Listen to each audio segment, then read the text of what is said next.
राजौरी में आतंकियों की तलाश में सुरक्षा बल बड़े पैमाने पर सर्च ऑपरेशन चला रही है।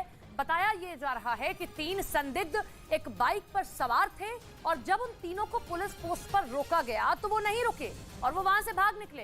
तीनों के पास एक बैग था। अब सुरक्षा बल तीनों की तलाश में जुट गई है। जम्मू के राजौरी में हुए आतंकी हमले के विरोध में पुंछ में बीजेपी और विश्व हिंदू परिषद समेत कई दूसरे संगठनों ने बंद का ऐलान कर विरोध जताया और पाकिस्तान के खिलाफ नारेबाजी की। प्रदर्शनकारी एक तरफ सड़क पर बैठकर नारेबाजी करते दिखे तो दूसरी तरफ आतंकी हमले में मारे गए लोगों को भी याद किया गया। पुंछ में सभी दुकान और दफ्तर बंद रहे। जम्मू पुंछ हाईवे को भी बंद रखा गया। राजौरी में इसी हफ्ते हुए 2 आतंकी हमलों में 6 लोगों की मौत हो गई।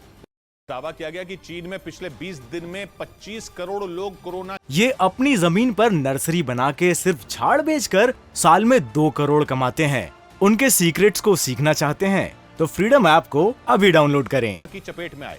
ये दावा यूके में स्वास्थ्य मामलों से जुड़ी रिसर्च करने वाली संस्था एयरफिनिटी ने किया, जो लगातार चीन के हालात पर नजर रख रही है और चीन में कोरोना से जुड़े ऐसे दावे कर रही है कि रूह कांप जाए। एक दिन पहले ही उसने दावा किया था कि 13 से 23 जनवरी के बीच चीन में कोरोना विस्फोट होगा और एक दिन में 25,000 लोगों की मौत होगी। और अब यूके की इसी संस्था ने दावा किया कि पिछले 20 दिन में चीन में 25 करोड़ लोगों को कोरोना हुआ और बीजिंग की 80% आबादी कोरोना का शिकार हो चुकी है, जबकि शंघाई में यह आंकड़ा 70% है। यानी चीन की राजधानी और आर्थिक राजधानी दोनों में कोरोना ने हाहाकार मचा रखा है। लेकिन चीन की सरकार सच नहीं मान रही और सही आंकड़े दबाकर बैठी है। यही नहीं, वो उन देशों से नाराज है जिन्होंने चीन से आने वाले नागरिकों के लिए कड़े नियम बनाए हैं और उनसे कोरोना की नेगेटिव रिपोर्ट मांग रहे हैं। यही नहीं, उसने इन देशों को कड़ी कार्रवाई के लिए चेतावनी भी दे डाली, क्योंकि उसे लगता है कि इन देशों में केवल चीन के यात्रियों को टारगेट किया जा रहा है, यानी चोरी ऊपर से सीना जोरी। क्योंकि चीन ने ऐसे समय में हेकड़ी दिखाई जब उसके ज्यादातर शहरों में 50% से ज्यादा लोग कोरोना की चपेट में आ चुके हैं।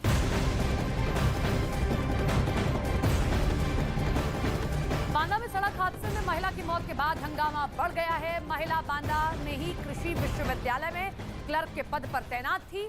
हादसे के बाद नाराज लोगों ने सड़क पर जाम लगाकर प्रदर्शन किया है। कई गाड़ियों में तोड़फोड़ भी की गई है। इसके बाद नारेबाजी करते हुए सड़क पर बैठ गए लोग। मौके पर पहुंची पुलिस ने हालात को काबू में करने की कोशिश की है। काफी समझाने के बाद हंगामा शांत हुआ है। इनकी टक्कर एक ट्रक डंपर से हो गई और इनकी स्कूटी ट्रक के नीचे आ गई। खिसकने से घर्षण के कारण जो है फ्रिक्शन के कारण उसमें आग लग गई। इस सूचना पर तत्काल सभी अधिकारी मौके पर पहुंच गए। आसपास के थानों की फोर्स बुला ली गई। तुरंत आग को काबू पा लिया गया। 100 को बरामद करके पंचायतनामा पोस्टमार्टम कार्रवाई के लिए भेज दिया गया और जो आसपास के थानों की फोर्स थी उसकी मदद से काम्बिंग कराई गई और लगभग 1-1.5 घंटे के भीतर जो है ड्राइवर को भी पकड़ लिया गया।